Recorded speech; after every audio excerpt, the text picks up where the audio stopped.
बिस्मिल्लाहिर्रहमानिर्रहीम अस्सलाम वालेकुम। एक दफ़ा फिर से आपको चैनल में खुशामदीद कहते हैं। तमाम न्यू यूज़र से रिक्वेस्ट है कि अगर आपने एक दफ़ा चैनल को सब्सक्राइब कर लें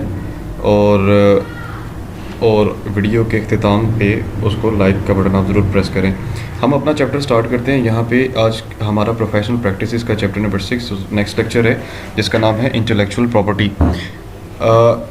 हम जब बिज़नेस स्टडीज़ कर रहे होते हैं तो बिज़नेस स्टडीज़ के अंदर हमने यहाँ पे एंटरप्रेन्योरशिप का एक सब्जेक्ट भी पढ़ते हैं उसके साथ प्रीवियस सेमेस्टर्स पे या करंट सेमेस्टर में, जिसके अंदर हम अपनी इंटेलेक्चुअल प्रॉपर्टीज़ को डिस्कस करते हैं, जिसमें कॉपीराइट, पेटेंट, ट्रेडमार्क आ जाता है।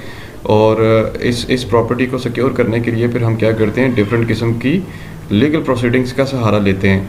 अब यहाँ पे इंटेलेक्चुअल प्रॉपर्टी से मुराद ये है इस सब्जेक्ट के अंदर कि हमने जो भी सॉफ्टवेयर वगैरह बनाने होते हैं या इंट्रोड्यूस करवाने होते हैं लोगों से, सप्लायर्स वगैरह से कंसल्ट करने के बाद कोई भी ऐसी यूटिलिटी प्रोग्राम या यूटिलिटी एप्लीकेशन अगर हम प्रोवाइड कर दें तो उसको हमने सिक्योर भी करना होता है कि कहीं वो एप्लीकेशन या वो कंसेप्ट जो है कोई बंदा उसको कॉपी ना कर ले। जैसे आप देख सकते हैं कि आज से कुछ अर्सा पहले सैमसंग के ऊपर केस हो गया था एप्पल कंपनी की तरफ से कि इन लोगों ने जो एज का आइडिया या जो कुछ एप्लीकेशंस थी वो आइडिया या वो वाला कंसेप्ट जो है इन्होंने वहाँ पे चोरी की है और उस पर इम्प्लीमेंट करके पैसे कमाए, जिस पे अच्छा खासा जुर्माना भी हो गया था सैमसंग को। अब थोड़ा सा आगे हम चलते हैं, यहाँ पे अपने इस चैप्टर को स्टार्ट करते हैं कॉन्फिडेंशियल इंटेलेक्चुअल प्रॉपर्टी राइट्स के अंदर। सबसे पहले जो बुलेट आ रहा है वो है कॉन्फिडेंशियल इन्फॉर्मेशन। कॉन्फिडेंशियल जैसे नाम से ही ज़ाहिर है ये वो वाली इन्फॉर्मेशन होती है जो सिर्फ स्पेसिफिक पर्सनस तक महदूद होती है, उनके अलावा और ये किसी के पास भी मतलब कि उसका जाना या पहुंचना ज़रूरी नहीं होता, क्योंकि इसके अंदर बिज़नेस के कुछ सीक्रेट्स होते हैं। अब इसमें वो ये कहता है कि ऐसी कौन सी कंडीशंस होती हैं कि हमारी जो इन्फॉर्मेशन है वो कामयाब होती है। उसमें ये कहता है कि अगर वो कॉन्फिडेंशियल रहती है, अगर वो इतनी जल्दी डिस्क्लोज़ नहीं होती और अगर उसका कोई अनऑथराइज्ड यूज़ नहीं होता, तो उस कंडीशन में भी क्या होता है कि हमारी जो कॉन्फिडेंशियल जो इन्फॉर्मेशन है वो एक जगह पे रहती है। What is the confidential information? ऐसी कौन सी चीज़ है जो कॉन्फिडेंशियल है? बेटे ऐसी सारी की सारी वो चीज़ें हैं जो इन्फॉर्मेशन की शक्ल में मार्केट में सेल हो सकती हैं या उसके ऊपर बिज़नेस किया जा सकता है या उससे फ़ायदा उठाया जा सकता है, उन सबको हम कॉन्फिडेंशियल इन्फॉर्मेशन कहते हैं। बाकी सारी चीज़ें इसमें जो हैं वो सेल्फ स्टडी की हैं।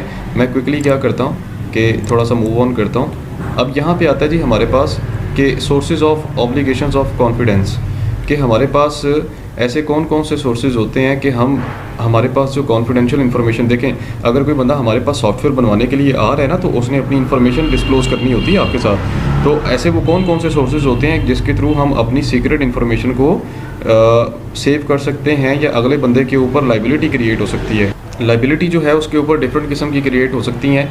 जैसे इसमें हमारे पास आता है एक्सप्रेस कॉन्ट्रैक्ट की बात कर रहे हैं। हमारे पास जो एक्सप्रेस कॉन्ट्रैक्ट होता है ये एक ऐसा कॉन्ट्रैक्ट है जिसके अंदर हम क्या करते हैं कि दोनों पार्टीज़ का रिटन जो एग्रीमेंट होता है वो लिख के सेव कर लेते हैं कि इसमें कॉन्ट्रैक्ट करने वाली और करवाने वाली दोनों जो हैं वो रिटन एग्रीमेंट के पाबंद होती हैं, और अगर इन दोनों में से कोई एक भी वायलेशन करेगा तो उसका उन दोनों को क्या होगा, उसका उसमें से एक को खमियाजा भुगतना पड़ेगा। उसके बाद दूसरा इसमें इम्प्लाइड कॉन्ट्रैक्चुअल ऑब्लिगेशंस की बात कर रहे हैं जी। अब ये वो वाला कॉन्ट्रैक्ट है, वंस अगेन ये भी क्या होता है कि ये एक रिटन फॉर्म में होता है। अब इसके अंदर क्या होता है कि इसके अंदर पूरे के पूरे कॉन्ट्रैक्ट की डिटेल मौजूद होती है, पूरी इन्फॉर्मेशन मौजूद होती है, और हमारी जितनी भी पार्टीज़ होती हैं या जो भी पार्टीज़ होती हैं उनको लिख के ये बात बता दी जाती है, गाइड कर दी जाती है कि भाई ये कॉन्ट्रैक्ट है और उसके ऊपर आपकी ये वाली रिस्पॉन्सिबिलिटी जो है वो क्या करती है, बनती है। अच्छा, यहाँ पर थोड़ा सा कंसेप्ट है ऑब्लिगेशंस के बारे में। मैं बजाय इसकी तरफ इसके ऊपर टाइम वेस्ट करने के या इसको ज़्यादा एक्सप्लेन करने के, मैं सीधा आऊँगा अपनी जो डायरेक्ट इंटेलेक्चुअल प्रॉपर्टीज़ हैं उसको डिस्कस करूँगा कि इसमें से जो सवाल है बेटे वो पेपर में भी आता होता है। यहाँ पे सबसे पहला जो हमारे पास इंटेलेक्चुअल प्रॉपर्टी का राइट आ रहा है उसका नाम है कॉपीराइट। कॉपीराइट बेसिकली क्या होता है कि आपके पास, आप अगर अपनी किताब खोलें तो किताब के पीछे लिखा होता है कॉपीराइट। तो उस कॉपीराइट का मतलब ये होता है कि जिस भी बंदे ने अपनी सोच के मुताबिक या अपनी एबिलिटी, क्रेडिबिलिटी के मुताबिक अगर कोई बिग बुक लिखी है या कोई मटेरियल, कोई नोट्स वगैरह प्रोवाइड किए हैं, तो उसके अगेंस्ट उसको एक राइट मिला हुआ है कि कोई बंदा उसमें से कॉपी नहीं कर सकता, अगर करेगा तो पकड़ा जाएगा। ये बेसिकली क्या होता है, ये एक आपकी इंटेलेक्चुअल प्रॉपर्टी होती है। अब ये कॉपीराइट जो है ये आप देख सकते हैं कि issue copies to the public, rent to the land to the work to the public, perform, play, show, work in the public, broadcast, मतलब कि कॉपीराइट सिर्फ और सिर्फ किताबों में नहीं होती, बल्कि डिफरेंट कंडीशंस में या डिफरेंट शक्लों में आपके सामने भी हो सकती है, किसी प्रोग्राम, किसी म्यूज़िक, किसी धुन की शक्ल में भी आ सकती है। कॉपीराइट वर्क की बात कर रहे हैं कि कॉपीराइट वर्क बेसिकली क्या होता है कि मतलब वो बताता है कि 1988 में इसको इंट्रोड्यूस करवाया गया था। इसको 3 कैटेगरीज़ में डिवाइड किया गया था फर्दर मज़ीद, और वो कैटेगरीज़ कौन कौन सी हैं? Original, literary, dramatic, musical and artist work. उसके बाद साउंड रिकॉर्डिंग है, and the next one is the typographical arrangements हैं। ठीक है, अब इन पब्लिश एडिशंस, अब ये तीनों आप देख सकते हैं, ये तीनों फील्ड या तीनों कैटेगरीज एक दूसरे से डिफरेंट हैं। तो इसके अगेंस्ट भी क्या मिलता है जी? कॉपीराइट मिल रहा होता है। अब यहाँ पे आता है जी हमारे पास सबसे पहले लिटरेरी वर्क की बात कर रहे हैं। लिटरेरी वर्क क्या होता है कि इसमें हमारे पास include a table, compilation, a computer program, preparatory design material for a computer program and the certain database। ये हमारे जो लिटरेरी वर्क होता है उसके अंदर ये वाली चीज़ें शामिल होती हैं। उसके बाद डेटाबेस आप जानते हैं जी, मतलब आपके पास क्या होता है कि protected by the copyright as a literary work. Database मतलब जिसमें आपके सारे के सारा पिछला रिकॉर्ड होता है, जो कि आपने मिल के एक फाइनल इन्फॉर्मेशन की शक्ल में उसको आगे प्रोसीड किया होता है या प्रोवाइड किया होता है। थोड़ा सा आगे मज़ीद मूव करते हैं जी कंप्यूटर प्रोग्राम्स की तरफ। यहाँ पे आ रहा है भाई, कंप्यूटर प्रोग्राम्स वो वाले प्रोग्राम्स होते हैं जो compilations of the computer programs are protected by the literary work. अब कंप्यूटर प्रोग्राम किस तरफ से प्रोटेक्टेड होते हैं? लिटरेरी वर्क से प्रोटेक्टेड होते हैं। ये भी एक किस्म का कॉपीराइट होता है ताकि कोई बंदा इसको कॉपी ना करे और आपका जो मटेरियल है वो थेफ्ट ना हो सके।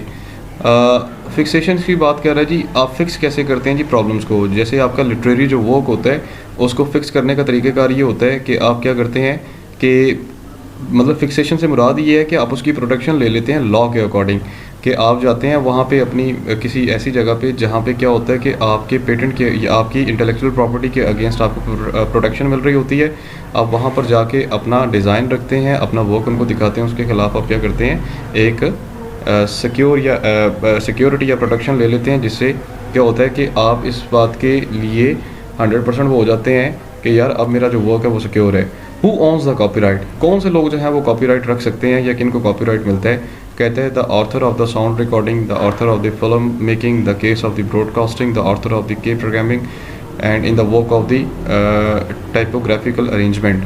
ठीक है, अब वंस अगेन ये वो वाले लोग हैं जो क्या करते हैं कि अपनी डिफरेंट किस्म की एक्टिविटीज़ के अगेंस्ट कॉपीराइट ले सकते हैं। थोड़ा सा आगे चलते हैं जी नेक्स्ट पेज पे।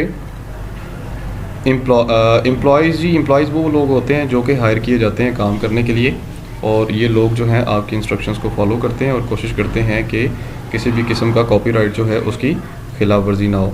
ड्यूरेशन ऑफ कॉपीराइट की बात कर रहे हैं जी, डिफरेंट कंट्रीज़ के अंदर कॉपीराइट की ड्यूरेशन ज़रा डिफरेंट होती है। उसने यहाँ पे बता दिया है कि लिटरेरी कि जिसमें ड्रामेटिकल म्यूज़िक या आर्टिस्ट वर्क आ जाता है वो 70 साल के लिए आपकी इसमें कॉपीराइट प्रोटेक्शन मिलती है। और उसके बाद जो ऑर्डनरी रूल या कंप्यूटर जनरेटेड वर्क है उसके लिए 50 ईयर्स की है। साउंड रिकॉर्डिंग के लिए भी 50 ईयर्स की प्रोटेक्शन है, और फिल्म रिकॉर्डिंग के लिए भी 70 ईयर्स की आपको क्या मिलती है? प्रोटेक्शन मिल जाती होती है। तो ये बेसिकली शॉर्ट टर्म पेपर्स में भी आती हैं जी, एक दफ़ा आप इसको गौर से देख लीजिएगा। मैं कोशिश करूँगा कि ये PDF जो है वो मैं रिकॉर्डिंग्स के अंदर शेयर कर दूँ। उसके बाद नेक्स्ट वन इज़ द, इसमें आ रहा है जी ऑर्थर। अच्छा, उसके बाद नेक्स्ट इसने ब्रॉडकास्टिंग केबल प्रोग्राम के बारे में भी बताया हुआ, उसके लिए 50 साल की आपको प्रोडक्शन है। उसके बाद टाइपोग्राफिक अरेंजमेंट्स है जी, उसके लिए भी आपको 25 साल की प्रोडक्शन मिल जाती होती है। Infringement of the copyright, infringement से मुराद ये है कि अगर कोई बंदा जनाब कॉपीराइट की खिलाफ वर्जी करता है तो उसके अगेंस्ट आपको क्या एक प्रोडक्शन मिलती है, या इन्फ्रिंजमेंट आप कैसे हायर कर सकते हैं। तो इसमें सबसे अब ये इंपॉर्टेंट क्वेश्चन है जी, ये पेपर में आया हुआ था 6.3, नेक्स्ट इसमें बुलेट आ रहा है, मतलब कि नेक्स्ट आपका ये क्वेश्चन स्टार्ट हो रहा है इन्फ्रिंजमेंट। अच्छा, मैं इसको यहाँ पे स्टॉप करता हूँ, फिर अगली वीडियो में लेकर चलता हूँ क्योंकि वीडियो ज़रा लंबी हो रही है, तो इसको इंशाल्लाह अगली वीडियो में हम देखते हैं जी।